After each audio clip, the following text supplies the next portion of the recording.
We must stand against crimes that are meant not only to break bones, but to break spirits, not only to inflict harm, but to instill fear.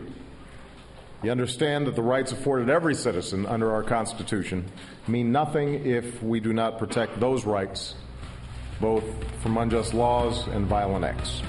All right, here with us now, very excited, Kamala Harris, a candidate for California's Attorney General, also the author of Smart on Crime, a career prosecutor's plan to make us safer. It's so great to have you with us this morning. Good morning. It's great to be here. Tell us about the state of affairs in the state of California. We know it's not a pretty scene at present. What are you looking at as you run? Well, I'm looking at California as being the place of my birth, and in many ways the place that is the source of innovation for our country. You know, I believe in that old adage, so goes California, goes the rest of the country.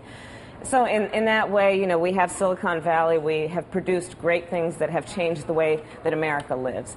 So in many ways, we are still a very great state facing some of the best of times. But it's no joke and no secret that we also are on the verge of bankruptcy. And in that way, facing probably some of the worst of times. And that being said, I believe in that old concept that, you know, in times of great crisis, there are also great opportunities.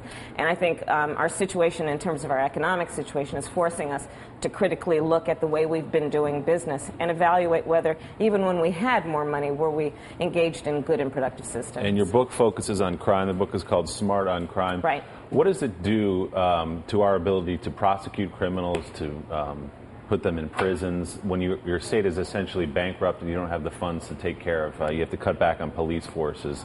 How does that hamper you, and what do you do about it? Well, first of all, I think that we need to recognize that the problem that we are facing now in terms of overcrowding, for example, is actually not the problem. It's a symptom of the problem. The problem is that we have a system that over the last many years has recycled offenders in and out of the system, in particular nonviolent offenders. In fact, in California, we release 120,000 prisoners a year because they've served their time.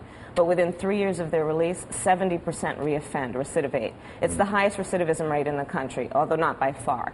That's a problem. That is not going to go away unless we critically examine what we are doing or not doing to permanently cycle known offenders out of the system before they reoffend. San Francisco County District Attorney, you run everything.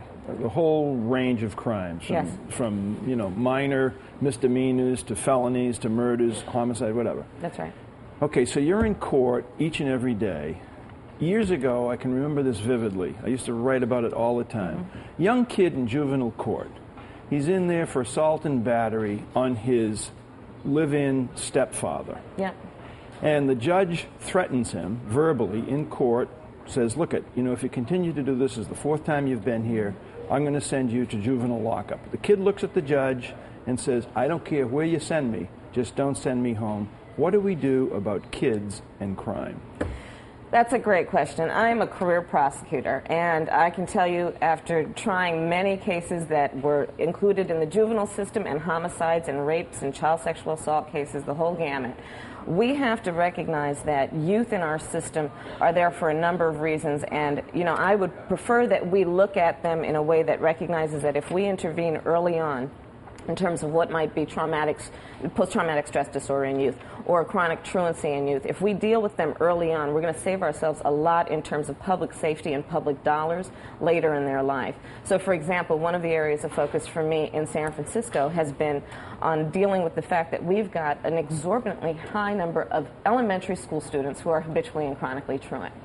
And what we are finding is that habitually and chronically elementary school student ends up being the high school dropout, ends up being the victim of crime and a perpetrator of crime. In fact, I did an assessment of who the homicide victims were in San Francisco who were under the age of 25 when they were killed. 94% of them were high school dropouts. So back to your example, we need to look at that youth and recognize, one, he needs to be accountable if he committed an assault. Because all said and done, when you start committing crimes that are serious and violent in nature, my first response is we got to deal with accountability, and there has to be some consequence when you hurt other people. What about the adult accountability? Well, absolutely, absolutely, and these things, you're exactly right. I mean, we can't look at them in a myopic way. We have to recognize that we have to look at this kid in the context of their family and their community and deal with all factors if we want to break cycles. The book is called Smart on Crime. We're going to make you a little bit uncomfortable before we go. Lawrence O'Donnell, he might be crazy, but he's also a wise man of the Democratic Party, suggests to me, and I won't get specific, that you might have a very bright future in national politics. So Mike and I would like to submit, he'd like to be head of distilled spirits in your administration. And as I told you earlier, I'd like to be the ambassador to Bermuda. And we'd just like to submit our applications now. We want to get on the train early is what I'm saying. How about, you don't want to go to Bakersfield, California? I mean, I've got a good job for you there. Bermuda's really. a little bit better, but whatever you got, whatever you got. It's so great to meet you. Thanks for coming in. Thank you. I'm glad to be here. Again, the Honored. book is Smart on Crime, A Career Prosecutor's Plan to Make Us Safer. Kamala Harris, great to meet you. Thank you. Thank you.